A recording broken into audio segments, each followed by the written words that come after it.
Voy a titular este mensaje: ¿qué clase de iglesia eres? Amén. ¿Qué clase de iglesia eres? Y vamos a tomar el estudio de las 7 iglesias. Quiero hablarles de las características de cada una de las iglesias que están mencionadas en el libro de Apocalipsis. Y vamos a terminar con la iglesia que es alabada por Dios. Pues cuando abordamos temas como el estudio de las 7 iglesias apocalípticas, el apóstol Juan, un hombre anciano que se halla en la isla de Patmos, está como mártir del evangelio y está forzado a hacer trabajos muy fuertes. El imperio lo había exiliado allá. El apóstol Juan recibe la revelación de las cosas que fueron, las cosas que son y las cosas que serán. Es una visión de la cosmovisión del tiempo, pasado, presente y futuro. El apóstol Juan, Dios le mostró un rollo donde estaba escrita todas las cosas que habían acontecido y que han de acontecer también. Y en Apocalipsis 1:19 hay una llave que por eso comprendemos el mensaje al libro de Apocalipsis: las cosas que fueron, las cosas que son y las cosas que serán. Y esa comprensión de la cosmovisión de todos los tiempos hace que el apóstol Juan nos dé estos tesoros. Él escribió este libro del Apocalipsis. Y en los primeros capítulos, desde el capítulo 2, se halla el mensaje a las iglesias del Apocalipsis. Un mensaje que en algunos libros va a aparecer como características de la iglesia en diferentes tiempos y la ubican cronológicamente las etapas que ha vivido la iglesia. Otros la identifican como el carácter de la iglesia en todos los tiempos. Yo quiero hoy tomar esto, sí, vamos a mencionar algunas cosas que van a ser históricas, ¿verdad? Pero voy a hablar más bien del carácter espiritual. Vamos a hablar del carácter espiritual de cada iglesia. Y es allí donde usted mismo se va a ubicar. Usted, ¿qué clase de iglesia es? ¿Qué clase de cristiano soy? Porque cada uno de estos mensajes fue dado para que nosotros nos autoexaminemos, para que hagamos una introspección de quién soy y cuál es mi llamado. La primera iglesia que aparece en el capítulo 2. Quiero que tenga su Biblia abierta para que compruebe lo que se está leyendo. La iglesia en Éfeso es la primera carta a las iglesias. Dice la Biblia: escribe al ángel de la iglesia en Éfeso, el que tiene las 7 estrellas en su diestra, el que anda en medio de los 7 candeleros de oro, dice esto, hablando de Jesús. Éfeso fue la iglesia que fue fundada por el apóstol Pablo. A ver, la única iglesia donde Pablo fue apóstol fue en Éfeso. Duró 2 años y luego posesionó allí a Timoteo. Y la iglesia en Éfeso representa el periodo del año 33 al año 96 después de Cristo. Yo sé que tus obras, la iglesia en Éfeso comenzó con una fuerza impresionante, un avivamiento extraordinario. Yo conozco tus obras, verso 2 lo dice, y tu arduo trabajo y tu paciencia, y que no puedes soportar a los malos y a los que dicen ser apóstoles y no lo son, verso 3, y has sufrido y has tenido paciencia y has trabajado arduamente por amor de mi nombre y no has desmayado. Esta iglesia conocía el significado del nombre de Jesús, conocía la identidad de Dios, conocía que el evangelio tenía que implantarse con fuerza porque el reino de los cielos sufre violencia. Obviamente el apóstol Pablo sembró en la iglesia el carácter misionero de ganar almas. Era una iglesia que tenía el deseo de trabajar arduamente, deseo de ganar almas, de predicar, de dar a conocer a los perdidos la salvación.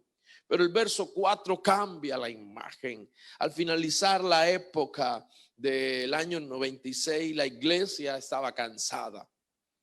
Aquí tenemos algo muy triste: pero tengo contra ti que has dejado tu primer amor. Y Éfeso, el juicio que hay de Dios es: por favor, haz las obras primeras. No pierdas tu primer amor. Es posible que en esta mañana le esté hablando a alguien que se sienta cansado, que empezó su vida cristiana con fuerza, con ímpetu, con deseos, con sueños, pero el tiempo transcurre, el servicio, la rutina quita la pasión muchas veces y parece que lo que antes amábamos se vuelve una pesada carga. El llamado a Éfeso fue: por tanto, recuerda dónde has caído, arrepiéntete, verso 5, y haz las obras primeras, porque si no, quitaré el candelabro de su lugar. Cuando está hablando del candelero de su lugar, está hablando de la presencia de Dios. Está hablando de la presencia de Dios porque directamente le está recomendando a la iglesia al arrepentimiento. Carácter de iglesia que necesita la fuerza de Dios. Hay fatiga, las fuerzas se pierden y llega el momento donde debemos recapacitar y hacer las obras primeras. Sabes que Jeremías capítulo 6 verso 16 dice: paraos en los caminos y mirad por las sendas antiguas. Y es allí donde tenemos que apelar a la historia. Lo que Dios ha hecho en nuestra vida. Creo que usted es agradecido, yo soy agradecido. Y lo que Dios ha hecho en nuestra vida no podemos pasarlo por alto. Es indispensable que nos renovemos. Esa palabra está ligada a la iglesia, la renovación. No os conforméis a este siglo, sino transformaos mediante la renovación. Es decir, hacer nuevas todas las cosas. Es verdad que hay situaciones difíciles que afligen, que traen opresión al alma, pero en Dios hay renovación de fuerzas. Pero tú ungirás, dice la Biblia, mis fuerzas las aumentarás como un búfalo cuando el aceite de la unción llega a nuestra vida. Retomar nuevas fuerzas. Amén. Mira de dónde has caído, porque lastimosamente en Éfeso verso 6 aparece que ellos aborrecieron la obra de los nicolaitas. Bueno, el Señor los está alabando. Aborreces la obra de los nicolaitas, y ellos tenían la esencia todavía del apóstol Pablo, de los primeros predicadores y pastores. Ellos tenían todavía ese ferviente deseo de guardar la doctrina sagrada. Y el Señor le dice: bueno, tienes esto, a pesar de que has perdido tu primer amor, y si no te arrepientes, quitaré de ti el candelero, pero aborreces la obra de los nicolaitas. ¿Quién eran los nicolaitas? Los nicolaitas era una corriente doctrinal que quería conquistar masas exponiendo a la santidad. Es decir, ellos lamentablemente querían meter obras de personas que no estaban agradando a Dios. Nicolás era un cristiano ferviente, pero se corrompió, dividió la iglesia y comenzó a predicar cosas que no tenían sustento bíblico. Y por eso, aunque conquistó mucha gente, de hecho nicolaita significa el que conquista mucha gente, pero con doctrinas erradas. Y entonces es allí cuando el Señor le dice: bueno, a pesar de que aborreces a los nicolaitas, oye lo que el Señor te dice: al que venciere le daré a comer del árbol de la vida que está en medio del paraíso. Quizás te identificas con Éfeso hoy, tienes pocas fuerzas, pero bueno, Él aumentará mis fuerzas. Hoy los muchachos se fatigan y se cansan, pero los que esperan a Jehová tendrán nuevas fuerzas. Vamos a entrar a la iglesia Esmirna. ¿Quién es la iglesia Esmirna? Esmirna era una de las iglesias que más sufrió. La palabra Esmirna viene de la palabra mirra, que quiere decir amargura. la cual la mirra es un líquido amargo que se usaba para embalsamar los muertos antes de sepultarlos. La Esmirna es representada con la muerte. La duración del periodo de la iglesia Esmirna fue desde el año 96 después de Cristo al 316 después de Cristo, y corresponde claramente al periodo de la persecución más acérrima que ha existido en contra de la iglesia. Durante 220 años, durante 2 siglos, más 2 decenas, miles y miles y miles de cristianos fueron martirizados a causa de su convicción, a causa de su fe en Jesús. El verso 8 del capítulo número 2 dice: y escribe el ángel de la iglesia a Esmirna, el primero y el postrero. Está hablando de Jesús, porque siempre en todo el mensaje de las iglesias apocalípticas aparece Jesús representándose. En Éfeso apareció como el que tiene las 7 estrellas, pero acá en Esmirna como el primero y el postrero. Es decir, Él es el primero y también el último, el que estuvo muerto y vivió. Dice esto, verso 9: yo conozco tus obras y tu tribulación y tu pobreza, pero tú eres rico, y la blasfemia de los que dicen ser judíos y no lo son, sino sinagoga de Satanás. No temas en nada lo que vas a padecer. He aquí, Satanás echará a alguno de vosotros en cárcel para ser probados, y tendréis aflicción por 10 días, pero sé fiel hasta la muerte, y yo te daré la corona de la vida. Esmirna es la iglesia sufriente. Esmirna es la iglesia que durante 220 años sufrió los embates del Imperio Romano. Muchos de los cristianos que representa Esmirna son aquellos que sufren, son aquellos que llevan pesados cargas sobre sus espaldas, que llevan yugos, que no les ha sido fácil el caminar cristiano. Son copas de amargura, son un Getsemaní que trae a nuestra vida aflicción, o también muchas lágrimas. Muchos cristianos en la época del Imperio Romano, por ejemplo, Policarpo era de Esmirna, un gran apóstol, predicador, discípulo del apóstol Juan.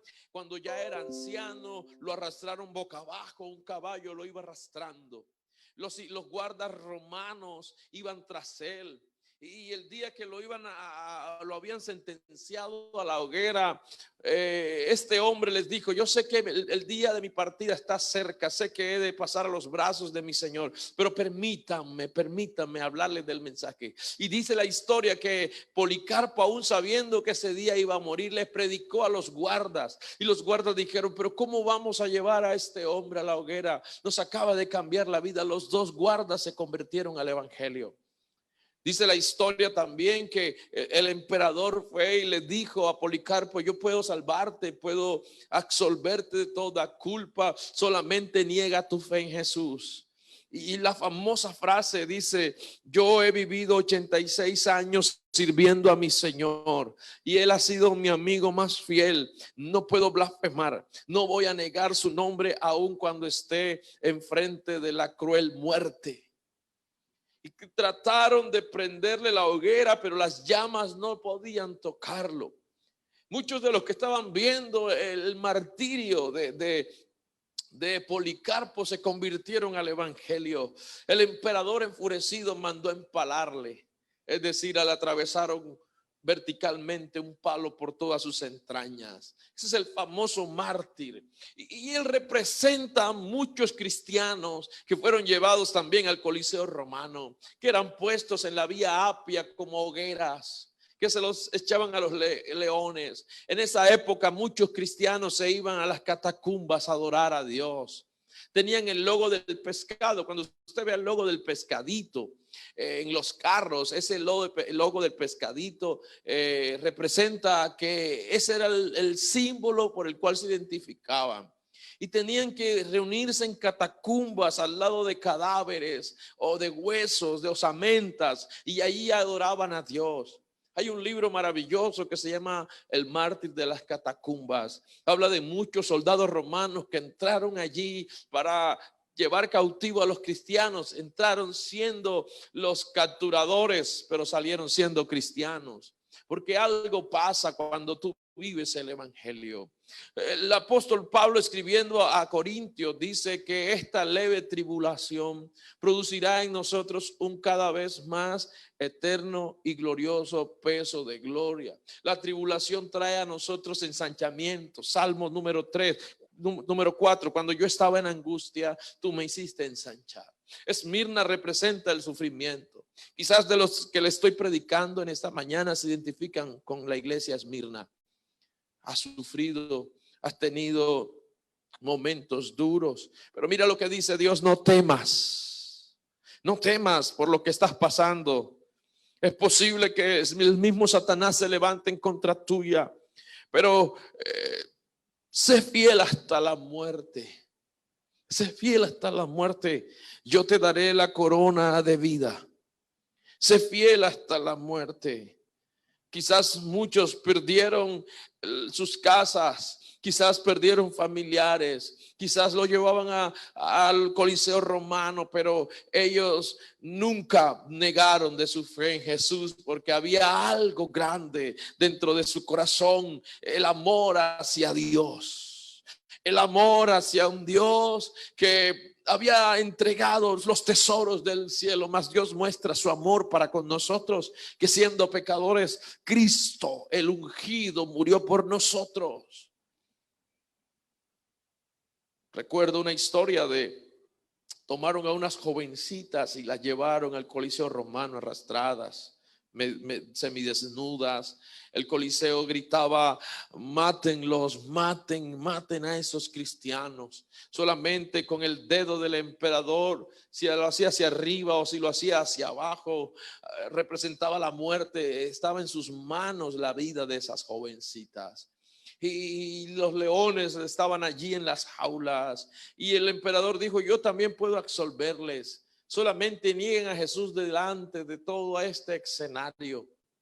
Y aquellas mujercitas, dice la Biblia, esas mujeres de Dios se agarraron de las manos, esas jóvenes, y comenzaron a cantar: al que nos amó, al que con su sangre nos rescató, que nos ha hecho reyes y sacerdotes para nuestro Dios, sea la gloria, el imperio por los siglos de los siglos. Y cuando la vieron cantando, el emperador bajó su dedo enfurecido: suelten a los leones. Y los leones venían a devorárselas. Y de pronto sería una imagen muy dramática, muy lúgubre, pero algo maravilloso pasó. Mientras ellas morían en las garras de los leones, muchos de los que estaban en las gradas bajaban a la arena del Coliseo diciendo: yo tengo tiempo de estar adorando a Zeus, tengo tiempo de estar adorando a los dioses de Roma, pero nunca he visto que haya alguien hecho lo que ha hecho Jesús por ellos. Y tampoco hemos visto que los seguidores de Zeus hacen lo que hacen estos por ese Jesús. Yo me convierto al evangelio.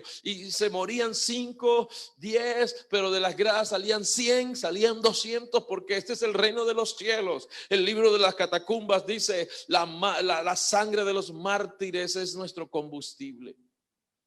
El sufrimiento hace parte del ensanchamiento. Quizás te hallas en un momento difícil. Quizás algunos aspectos de tu vida están siendo vulnerados. Quizás sientes que hay lágrimas y que no hay respuestas. Pero yo quiero decirte que cada lágrima que salen por tus ojos son semillas. Los que siembran con lágrimas, los que siembran con lágrimas, recogerán gavillas. Con regocijo van a ver recompensa. Sigue el mensaje de las iglesias y después nos vamos a la iglesia de Pérgamo, la cual duró 316 años, desde el año 220 hasta el año 500 más o menos después de Cristo. Aquí sucedió algo, y es que la iglesia de Pérgamo habla de una iglesia que se unió con el Estado de Roma. Una iglesia que ya no era perseguida, sino una iglesia que se volvió una iglesia del Estado, una religión.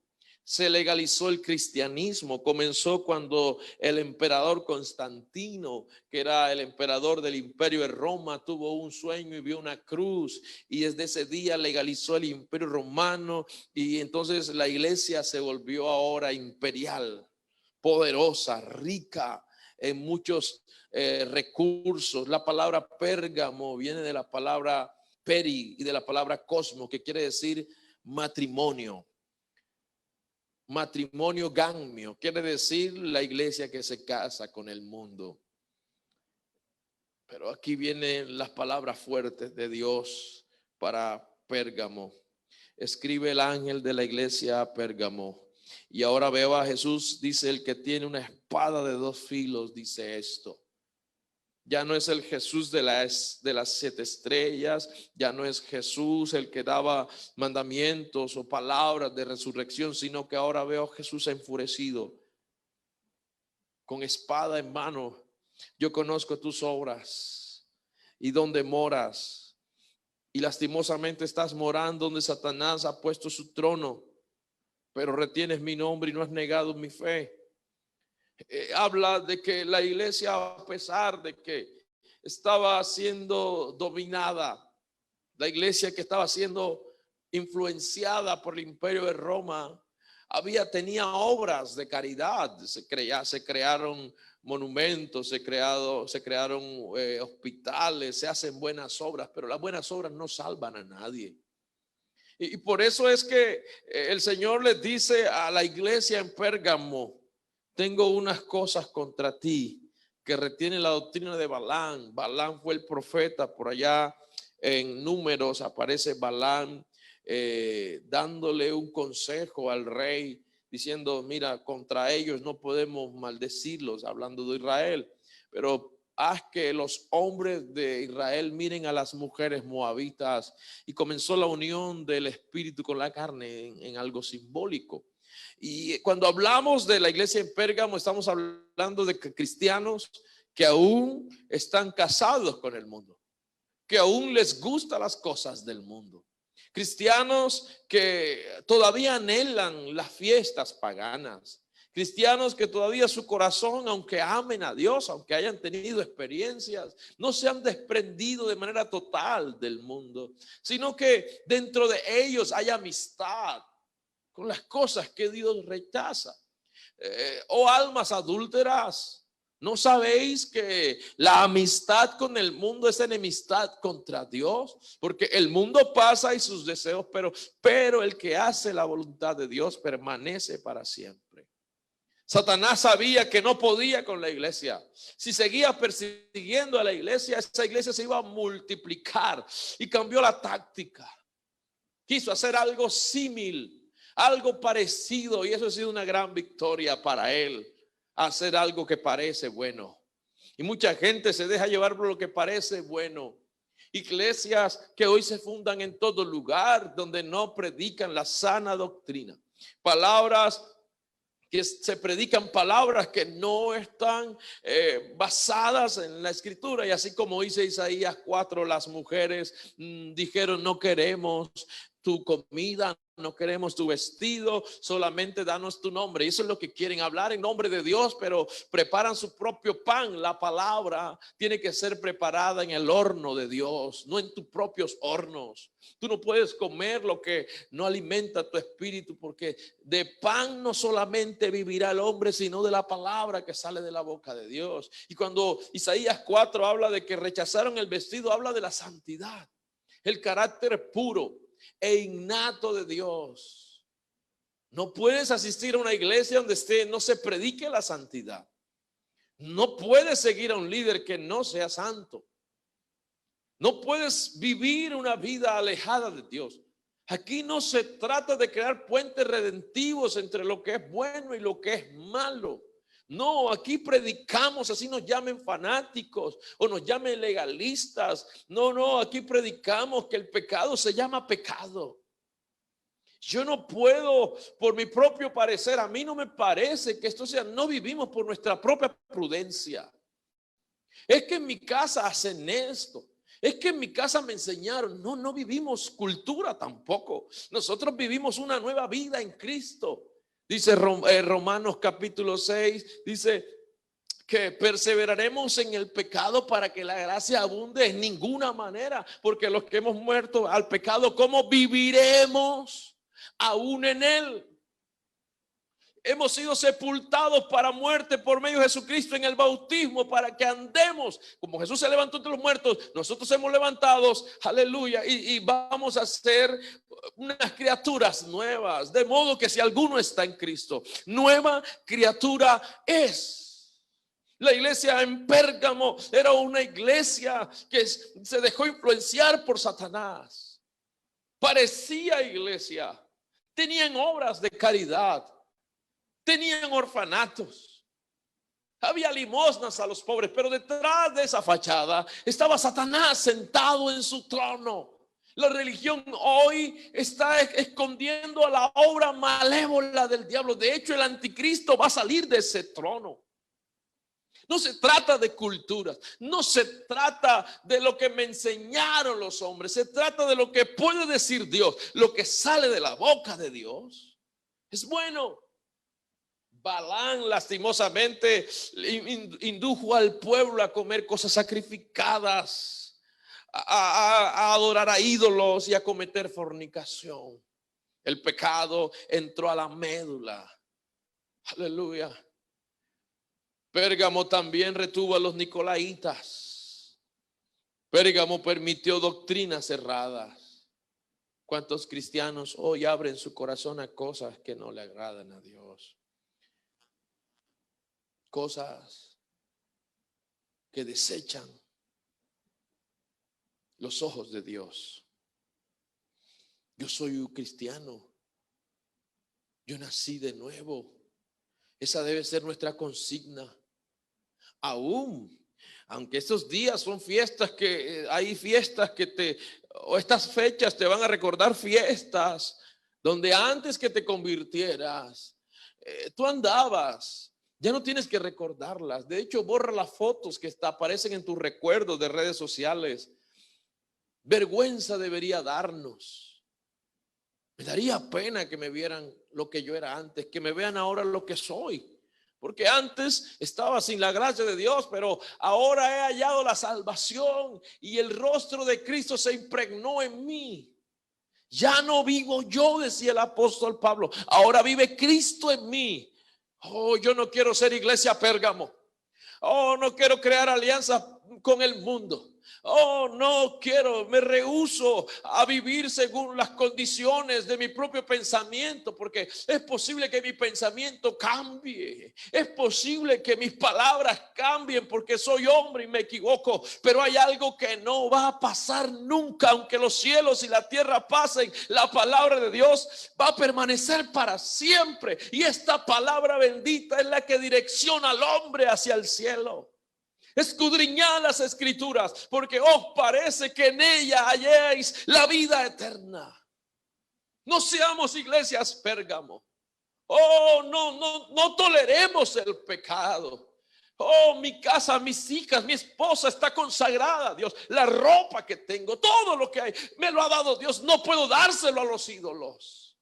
A veces los ídolos no son invisibles, son visibles. Lo que tú piensas puede ser tu ídolo. Lo que tú crees, lo que amas, lo que predicas, lo que haces puede ser tu ídolo. Pero yo quiero en esta mañana hacer un llamado a que el primer lugar de tu corazón sea dado al que merece la gloria, la honra por los siglos de los siglos. Verso 16 dice: el que tiene, por tanto arrepiéntete, pues si no, vendré pronto a ti, pelearé contra ellos y con la espada de mi boca. El que tiene oído, oiga lo que el Espíritu Santo dice a la iglesia. Al que venciere, es decir, el que se arrepiente de sus obras pecaminosas, Dios le dará a comer del maná blanco. Aleluya, del maná escondido. ¿Qué es el maná? Cristo. El maná caía en el desierto y los israelitas todos los días tenían que ir a tomarlo y guardarlo para ese día. Todos los días tenían que ir a recogerlo, no podían almacenarlo. ¿Sabe algo? Habla de Cristo, vivir en Cristo, en una renovación siempre. Y también habla del nombre nuevo. ¿Cuál es el nombre? El nombre que el Señor ha dado sobre todo nombre. Hechos 4:12. Si te arrepientes hay revelación. Si te arrepientes del pecado hay salvación. Hay nueva vida. Hay gozo en el Espíritu.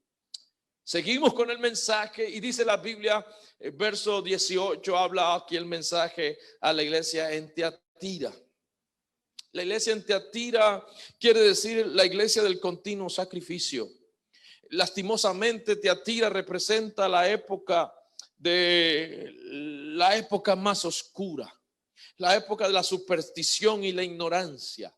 Ya la iglesia había perdido las nociones de la escritura sagrada y ya había figuras papales, ya había un imperio dominando políticas y toda clase de dogmas y doctrinas se inventaron para tratar de construir las capillas Sixtinas o tratar de construir las catedrales que gobiernan las culturas del mundo. Se hizo poderosa una iglesia que perdió toda la identidad bíblica y se volvió una iglesia muerta.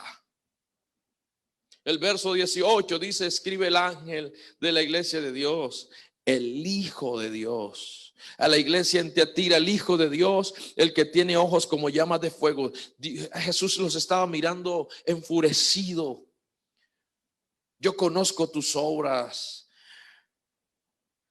Tenías buen servicio y paciencia, tus obras postreras, pero tengo contra ti que toleras a Jezabel, la profetisa. Jezabel fue aquella mujer que en los tiempos de Elías introdujo toda clase de doctrinas y adoraciones a ídolos, a Astarot, a Baal, y seduces a mis siervos a fornicar y a comer cosas sagradas a los ídolos. Y yo te he dado tiempo para que te arrepientas, pero no quieres arrepentirte de tu fornicación. He aquí yo la arrojo en cama, verso 22, y en gran tribulación, porque si no se arrepienten, habrá mucho juicio. Lastimosamente, la iglesia en Tiatira es la iglesia que Dios escudriñó y que duró más o menos 1500 años. Muchos papas aparecieron allí. Bonifacio III fue el primer obispo universal llamado vicario de Cristo. El verso 19 habla de la caridad de la iglesia, pero el verso 20 dice: mira, toleras a Jezabel. Aquí aparecen dos palabras muy fuertes: castas y estiércol. La iglesia se volvió una iglesia inmunda, una iglesia en la cual se casó con el sistema de Satanás. Toda clase de doctrinas erradas, de fornicaciones, de adulterios, de asesinatos o de inquisiciones se imponían en el mundo entero. Y ya la iglesia que estaba viviendo en ese tiempo vivía de acuerdo a los criterios de los hombres. He aquí yo la arrojo en cama. Eso es decir, he aquí yo te arrojo a la enfermedad. He aquí yo te arrojo al lugar del lecho del dolor. La Biblia dice en Apocalipsis: salid de en medio de ellos, pueblo mío, y no toquéis lo inmundo. La iglesia de Tiatira habla de hombres y mujeres que han conocido a Dios, pero se han vuelto al mundo. Habla de gente que conoció a Dios, que experimentaron sus maravillas, que cantaron con nosotros, que venían a nuestras iglesias, pero hoy se encuentran alejados de Cristo, llenos de toda clase de resentimientos, amarguras. Oh no, más bien dice la Biblia: vuélvete. Vuélvete de esa oscuridad, de ese oscurantismo, vuélvete de esa enfermedad. Quita de tu corazón el enojo. Aparta de tu carne el mal. Vuélvete a Dios. El hijo pródigo estaba mal, en una condición paupérrima, comiendo aún o anhelando comer lo que comían los cerdos. Y volvió en sí, dice la Biblia: iré a casa de mi padre. Todavía Cristo brinda al hombre esperanza. Él no es que tarde su promesa, sino que es paciente para que todos procedamos al arrepentimiento. Y el estado postrer de un hombre que se aleja de Dios es un estado que vuelve a ser peor y peor y peor. Pero en Dios hay recompensa siempre a aquel que se humilla. Un corazón contrito y humillado Dios no desprecia. La iglesia de Tiatira estaba llena de fornicaciones, de pecados, de adulterio, de asesinatos, de imposiciones. Dios no trabaja de ninguna manera con el pecado, porque Dios es santo. El apóstol Pedro en el capítulo 1 dice: sed santos en toda vuestra manera de vivir, así como Él es santo. Y nos dice la Biblia que la santidad nos conviene. Yo elijo el camino de la santidad. Oh, yo quiero subir al árbol más alto y ver allí el fruto de la santidad. No importa las ofertas ni los frutos que estén al alcance de tu mano que te ofrezca el mundo. No, busca la santidad, porque sin paz, sin santidad, nadie puede ver a Dios. La iglesia en Tiatira es una iglesia que recibe un juicio muy fuerte porque había tolerado a Jezabel, la fornicaria. ¿Sabes cómo terminó Jezabel? Dice la Biblia que Jehú, el exterminador, aleluya, se paró frente al balcón y le dijo a 2 eunucos: ¿quién está conmigo? Y los que Jezabel creía que estaban con ellas fueron los que la lanzaron desde el balcón. Dice la Biblia que se despeñascó y todas sus entrañas se abrieron, se derramaron, y vinieron los perros y se la comieron. Así dice la Biblia, una mujer que fue malvada, una mujer que mató a profetas, una mujer que aún al profeta Elías lo puso a temblar, pero terminó mal. La religión va a terminar mal. Los mercaderes un día le quitarán el dinero que les dan por impuestos. Ya no será una de las naciones más poderosas, no, un día quedará desprotegida, porque se ha hecho guarida de toda clase de aves inmundas, según Apocalipsis 17. Esa clase de iglesia no quiero ser. Una iglesia que esté en el final triste. Capítulo 3 de Apocalipsis habla de la iglesia en Sardis. Sardis quiere decir escapando o saliendo. Desde el año 1500 después de Cristo hasta el año 1900. Verso 1 dice: yo conozco tus obras, que tienes nombre. Que tienes nombre. Jesús se presenta aquí como el que tiene los 7 espíritus de Dios.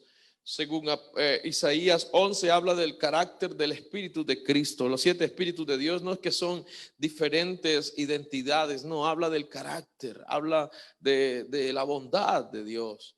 Entonces, las 7 estrellas: yo conozco dónde estás, tienes nombre de que vives pero estás muerta. Sé vigilante y afirma las obras que están a punto de morir, porque no les ha hallado perfectas delante de Dios. Acuérdate pues de lo que has recibido y oído y guárdalo, arrepiéntete, porque si no velas, vendré sobre ti como ladrón y no sabrás a qué hora vendré sobre ti. Tienes unas pocas personas en Sardis que no han manchado sus vestiduras y andarán conmigo en vestiduras blancas, porque son dignos. El que venciere será vestido de vestiduras blancas, y no borraré su nombre del libro de la vida, y le confesaré delante de mi Padre, delante de los ángeles. La iglesia en Sardis habla de una iglesia que era muy ritualista, una iglesia que no tenía vida. Lo que da vida a la iglesia es el espíritu, no las obras. Las obras las hacemos por nuestro carácter de Cristo implantado en mi alma. Pero ahora lo que da vida es el espíritu. Hay iglesias muertas. Hay cristianos que no tienen experiencias vivas con el Espíritu de Dios. Cristianos que no, parece que no adoraran a un Dios vivo. Dios no es Dios de muertos, Dios es Dios de vivos. Él fue a los muertos para darnos libertad. Y dice que esos 3 días predicó a la generación antidiluviana, porque ellos necesitaban conocer lo que había Cristo. Pero se levantó el 3er día de los muertos, y el ángel le dijo a las mujeres: no busquéis entre los muertos al que vive. Yo estoy predicando en esta mañana a un Dios que vive.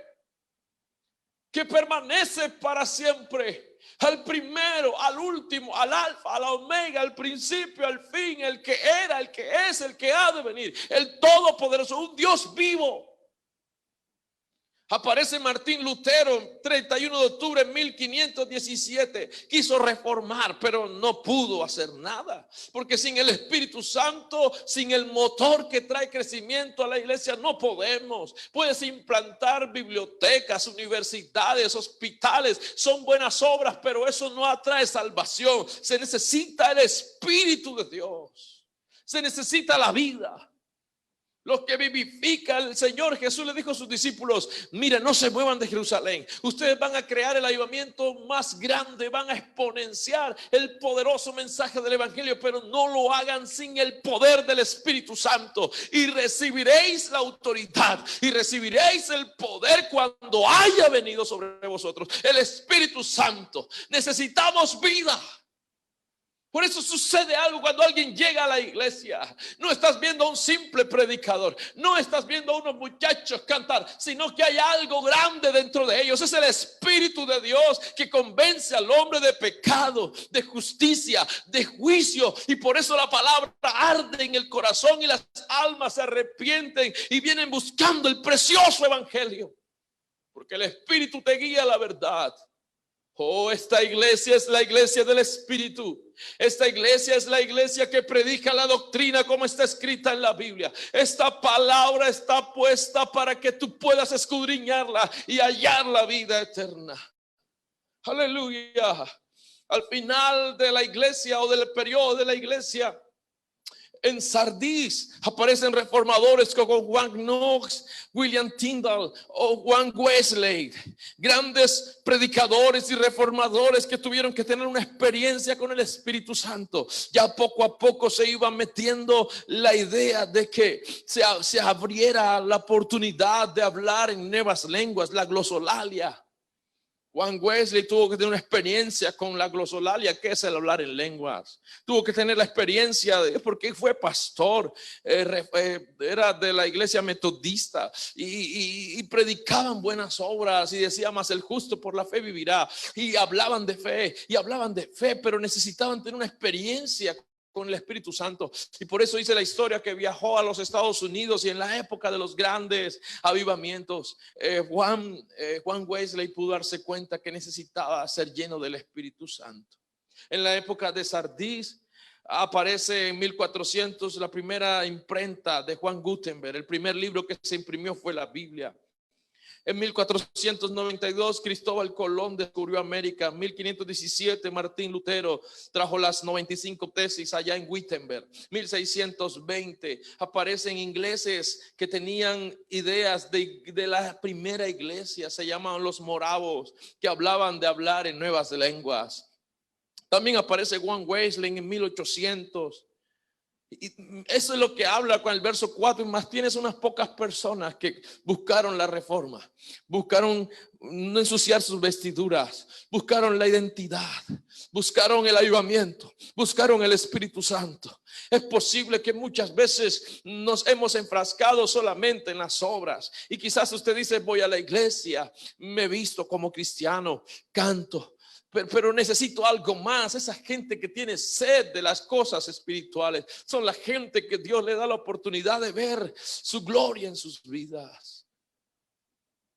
Dice la Biblia que llegó la iglesia en Filadelfia. Yo soy iglesia Filadelfia, porque la iglesia Filadelfia es la única iglesia, al igual que Esmirna, que el Señor alaba, y es la única que tiene promesas. Aleluya. Escribe al ángel de la iglesia en Filadelfia: esto dice el santo. Aquí Jesús se presenta como el santo, como el verdadero. Hoshama Prakasta. ¿No se siente usted gozoso de conocer la verdad? El mismo Jesús dijo: y conoceréis la verdad, y la verdad os hará libres.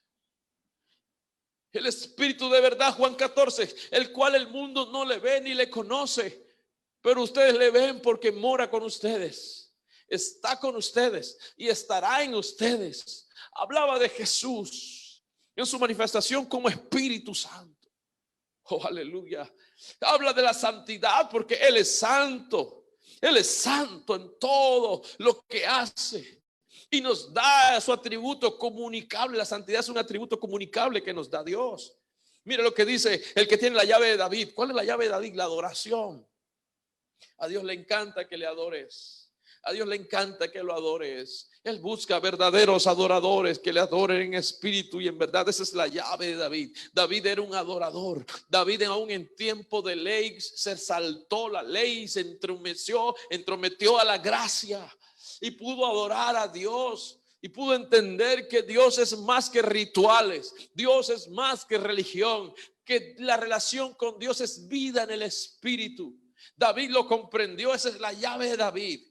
El que abre y ninguno cierra. Yo creo que delante de la iglesia Dios esta mañana está creando o está abriendo una puerta delante de nosotros. Aleluya. Es una orden de Dios. 1 Pedro 1:16, sed santos. Hebreos 12:14, seguid la paz con todos y la santidad sin la cual nadie verá al Señor. Necesitamos esa llave de David. Alegraos, justos. En los íntegros es hermosa la alabanza. He puesto una puerta abierta delante de ti, la cual nadie puede cerrar. El enemigo ha querido cerrar, el enemigo ha querido quitar, el enemigo ha querido robar, pero no ha podido. ¿Sabe por qué? Porque aunque la iglesia tenga pocas fuerzas, no dependemos de nuestras propias fuerzas, sino que el que va con nosotros es más grande que el que está en el mundo. Y aunque el diablo haya tratado de tirarnos ataques por arriba, por abajo, por el frente o por detrás, no ha podido, porque con nosotros va el que nunca pierde. Este es Dios, el que da la victoria. Alguien que lo alabe en su casa, alguien que lo adore. El Espíritu Santo se puede derramar en tu casa en esta mañana. Tú tienes al Santo de Israel, tú tienes al verdadero Dios y la vida eterna. Y sabemos que el Hijo de Dios nos ha dado conocimiento para conocer al que es verdadero. Repita conmigo: y estamos en el verdadero, en su Hijo Jesucristo. Este es el verdadero Dios y la vida eterna. La iglesia Filadelfia es la iglesia que Jesús se le presenta abiertamente como el santo, como el verdadero. Esta es la iglesia del avivamiento espiritual. Esta es la iglesia del avivamiento. Apareció en 1906 por allá en Los Ángeles con la calle Azusa, el gran avivamiento de la calle Azusa en 1903 allá en Gales, Inglaterra. El avivamiento del Espíritu Santo, de movimientos pentecostales, movimientos carismáticos, y no ha cesado el Espíritu Santo porque se sigue derramando sin medida. Por eso la gente tiene experiencias con Dios. El mundo no puede comprender esto. Nos ensuciarán, aleluya, tratarán de señalarnos por las redes sociales, tratarán de ponernos toda clase de juicios humanos. Pero sabes algo, te voy a decir, algún día te vas a dar cuenta que lo que predicamos es verdad, que predicamos a un Dios grande, que el evangelio se metió hasta la médula de nuestros huesos, que estamos ardiendo, que tenemos el alma en llama, que tenemos un mensaje que vibra, un mensaje que rompe. Las puertas se abren porque hay uno que va rompiendo los cerrojos, hay uno que va rompiendo puertas que pone el diablo de enfermedades. Dios las rompe. Las puertas del infierno no prevalecerán, no quedarán en pie. Por eso el mensaje del evangelio es espiritual, y todo aquel que le recibe, él no le echa fuera.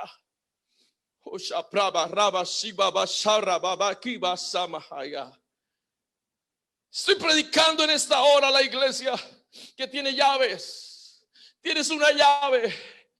Tienes una oportunidad grande, tienes la llave. Mira, yo te doy la llave, y todo lo que ates, le dijeron a Pedro, aquí en la tierra será atado en los cielos, y todo lo que ates en los cielos será desatado también aquí en la tierra. Abre puertas.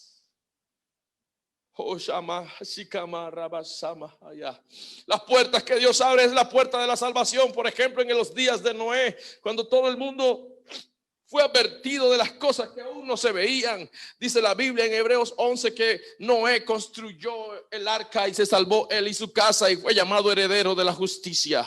Es tiempo de salvación. Hay puertas que está abierta, es la puerta de la salvación. Corintios 6:2, porque en tiempo aceptable te he oído y he aquí la salvación te he socorrido, que ahora es el tiempo aceptable. He aquí el día de salvación. Muchas mujeres, por ejemplo, las 5 vírgenes cerraron la puerta. Judas cerró la puerta. Esaú cerró la puerta.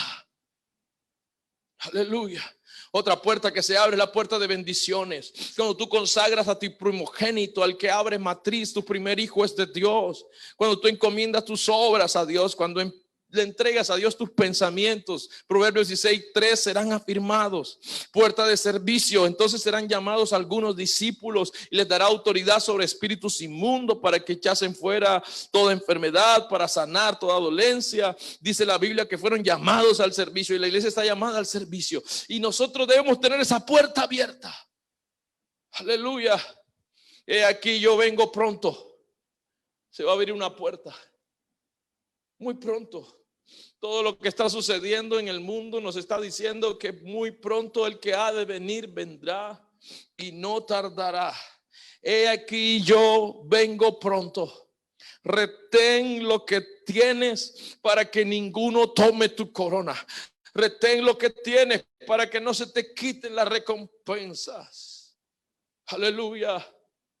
No pierdas la oportunidad que Dios está dando hoy, iglesia. Muchas son las doncellas, muchas las concubinas. Usted mirará iglesias por doquier allí. Tienen nombre de que vive, pero están muertas.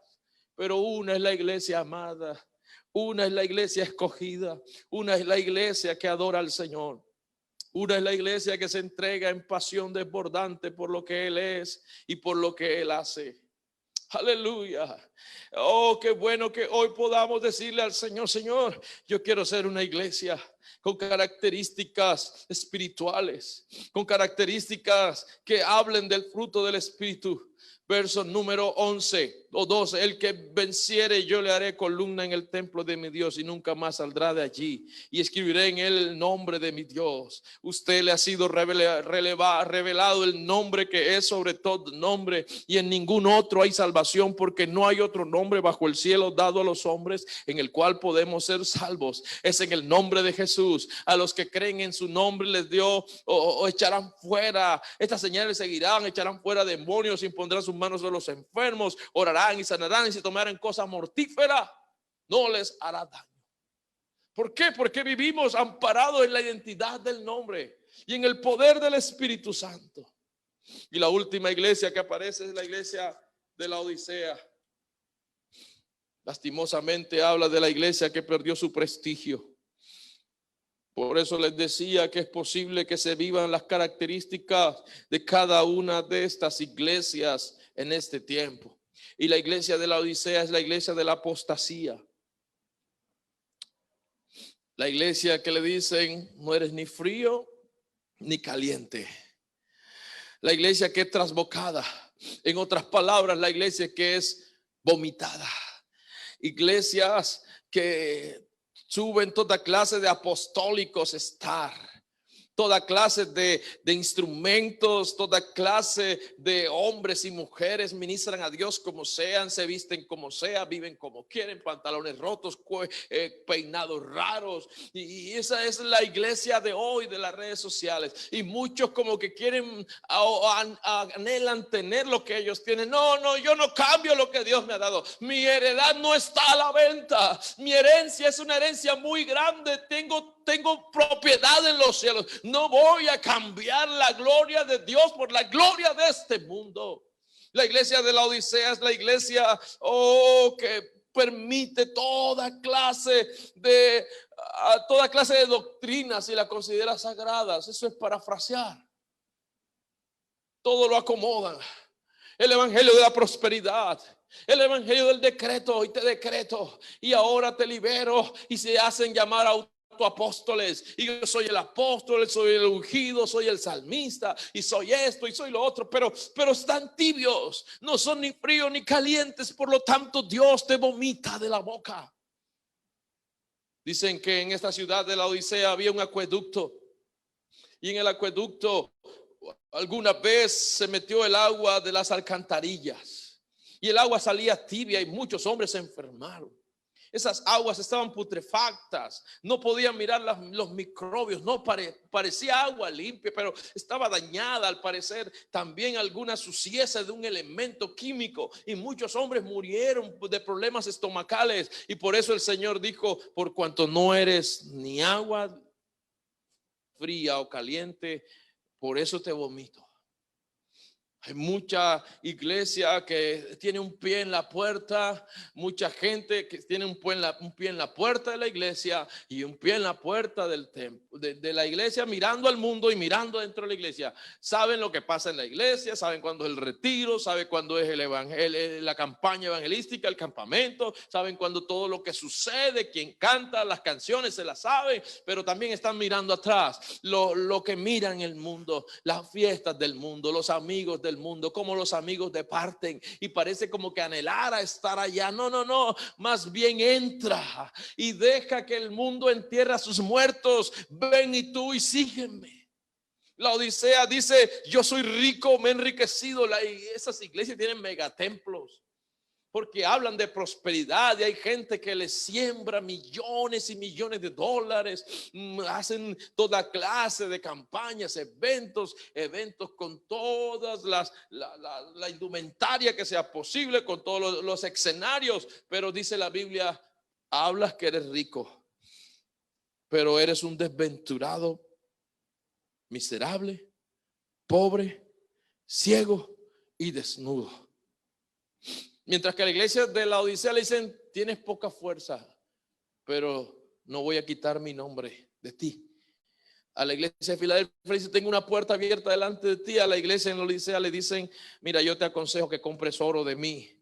Verso 18: para que seas rico y vestiduras blancas, santidad para vestirte, y que no se descubra la vergüenza de tu desnudez, y unge tus ojos con colirio para que veas. Y reprendo todo castigo a todo hombre, pues yo amo y soy celoso. Arrepiéntate, dice el Señor.